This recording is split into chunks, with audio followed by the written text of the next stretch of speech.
AK-47 चला। पटना में आज आरजेडी के राजभवन मार्च के दौरान जमकर हंगामा हुआ। सड़क पर आरजेडी के कार्यकर्ता हाथों में तिरंगा, सरकार के खिलाफ नारे, सामने पुलिस की बैरिकेडिंग और फिर वाटर कैनन। इसी दौरान तेजस्वी यादव को पुलिस ने हिरासत में ले लिया। लेकिन इस पूरे प्रदर्शन में सिर्फ राजनीतिक नारे ही नहीं थे।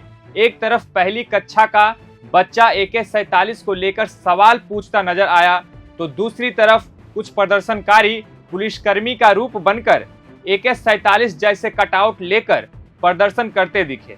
अब शुरू से समझते हैं कि आज पटना की सड़कों पर हुआ क्या। मैं हूं प्रभाष कुमार। सुबह आरजेडी नेता और कार्यकर्ता जेपी गोलंबर के पास जुटे और यहां से राजभवन की तरफ मार्च आगे बढ़ा। मार्च में तेजस्वी यादव के साथ बड़ी संख्या में आरजेडी कार्यकर्ता मौजूद थे। हाथों में तिरंगा था और सरकार के खिलाफ नारे लगाए जा रहे थे। लेकिन पुलिस ने पहले से ही पूरे रास्ते पर सुरक्षा बढ़ा रखी थी। खासकर राजभवन यानी लोक भवन के आसपास बैरिकेडिंग की गई थी और बड़ी संख्या में पुलिसकर्मियों की तैनाती थी। जैसे जैसे मार्च आगे बढ़ा, मामला गर्म होता गया। डाक बंगला चौराहे के पास पुलिस और आरजेडी कार्यकर्ताओं के बीच धक्का मुक्की हुई और बैरिकेडिंग को लेकर हंगामा बढ़ गया। पुलिस ने प्रदर्शनकारियों को आगे बढ़ने से रोकने की कोशिश की और हालात को काबू करने के लिए वाटर कैनन का भी इस्तेमाल किया। यानी पटना की सड़क पर एक तरफ प्रदर्शनकारी आगे बढ़ना चाहते थे और दूसरी तरफ पुलिस उन्हें रोक रही थी। इसी बीच पुलिस ने तेजस्वी यादव समेत कई नेता को हिरासत में ले लिया। तेजस्वी को बाद में सचिवालय थाने ले जाया गया। पुलिस की तरफ से बताया गया कि तेजस्वी को प्रिवेंटिव डिटेंशन में लिया गया क्योंकि राजभवन का इलाका प्रतिबंधित क्षेत्र है और वह वहां जाना चाह रहे थे। देखिए, सरकार डरी हुई है।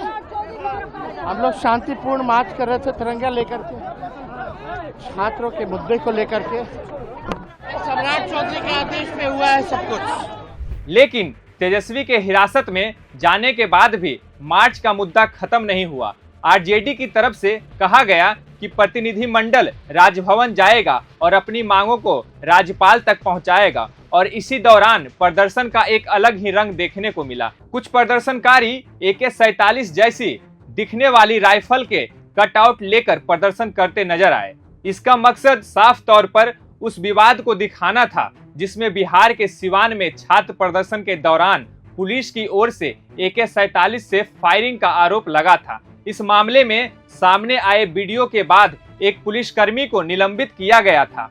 पुलिस का कहना था कि उसने भीड़ से घिरने के बाद जान और सरकारी संपत्ति की सुरक्षा के लिए हवा में फायर किया था। और आज उसी मुद्दे को आरजेडी ने पटना की सड़क पर अपने प्रदर्शन का बड़ा हिस्सा बनाया। लेकिन इस मार्च में सबसे ज्यादा चर्चा एक छोटे बच्चे की हुई। पहली कक्षा में पढ़ने वाला आदित्य भी मार्च में पहुंचा था। उसने छात्रों पर AK-47 के इस्तेमाल को लेकर सीधा सवाल किया। हम तेजस्वी जी के धरना में जो AK-47 चला है छात्र पे, और हम भी बच्चे हैं, हम भी बड़ा होंगे तो मेरे पे भी AK-47 चल जाता है। उसीलिए राज्य भवन मार्च होगा ताकि आगे कोई सरकार ना कर पाए। और AK-47 तो बॉर्डर पे चलता है, आतंकवादी पे। तो छात्र आतंकवादी थे क्या जो उन पे AK-47 चला? और अब हम लोग ये जानना चाहते हैं आदेश किसने दिया था। उसका सवाल था कि AK-47 तो बॉर्डर पर आतंकियों के खिलाफ चलती है, तो क्या छात्र आतंकवादी हैं? बच्चे ने यह भी पूछा कि छात्रों पर गोली चलाने का आदेश आखिर किसने दिया। अब तेजस्वी यादव की बात करें तो हिरासत में लिए जाने के कुछ देर बाद उन्हें छोड़ दिया गया।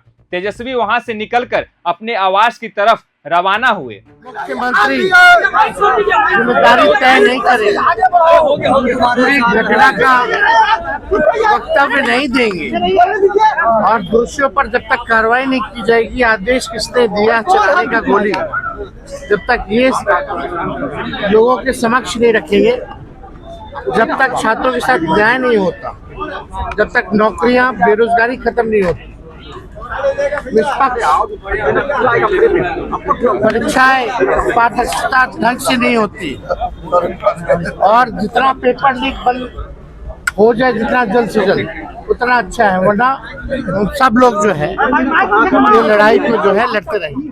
और इसके बाद आरजेडी का प्रतिनिधिमंडल राजभवन पहुंचा। इसमें मनोज झा, सुधाकर सिंह, रणविजय साहू, अब्दुल वारी सिद्दीकी, भाई बीरेंद्र और उदय नारायण चौधरी समेत कई नेता शामिल थे। लेकिन यहाँ भी एक बात सामने आई, राज्यपाल मौजूद नहीं थे। इसलिए प्रतिनिधिमंडल ने राज्यपाल के सचिव को ज्ञापन सौंपा और वापस लौट आया।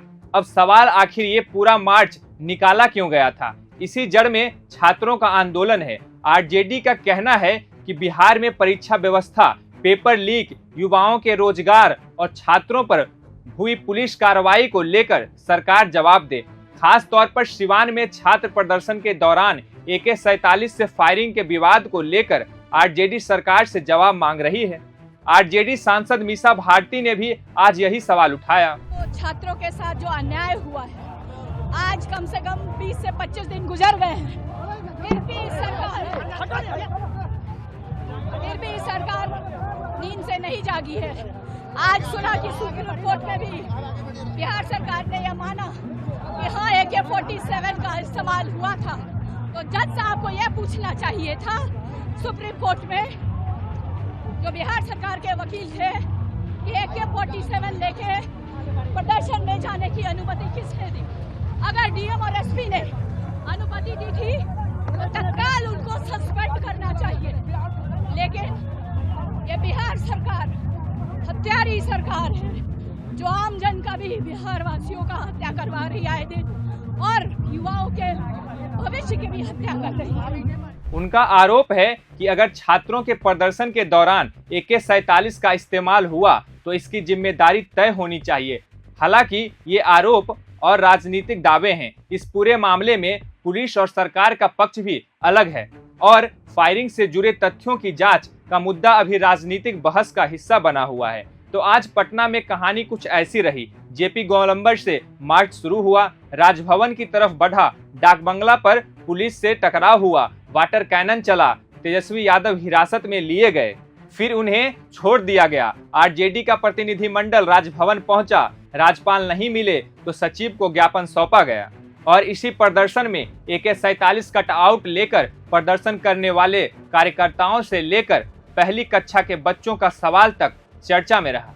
लेकिन इन तमाम तस्वीरों के पीछे आरजेडी का मुख्य सवाल यही है, छात्रों के प्रदर्शन में AK-47 का इस्तेमाल क्यों हुआ? परीक्षा व्यवस्था और रोजगार के मुद्दे पर सरकार क्या करेगी और इस पूरे मामले में जवाबदेही किसकी होगी? यानी आज का राजभवन मार्च सिर्फ सड़क पर हुए हंगामे की कहानी नहीं है, ये बिहार में छात्र और परीक्षा, रोजगार और पुलिस कार्रवाई को लेकर चल रही बड़ी राजनीतिक लड़ाई का एक और अध्याय है। और अब देखना ये होगा कि सड़क पर उठे इन सवालों का जवाब सरकार कैसे देती है। अगर आपको ये वीडियो अच्छा लगा हो तो प्रभात खबर चैनल को लाइक, शेयर और सब्सक्राइब करना ना भूलें। प्रभातखबर.com, विश्वास वही, रफ्तार नहीं।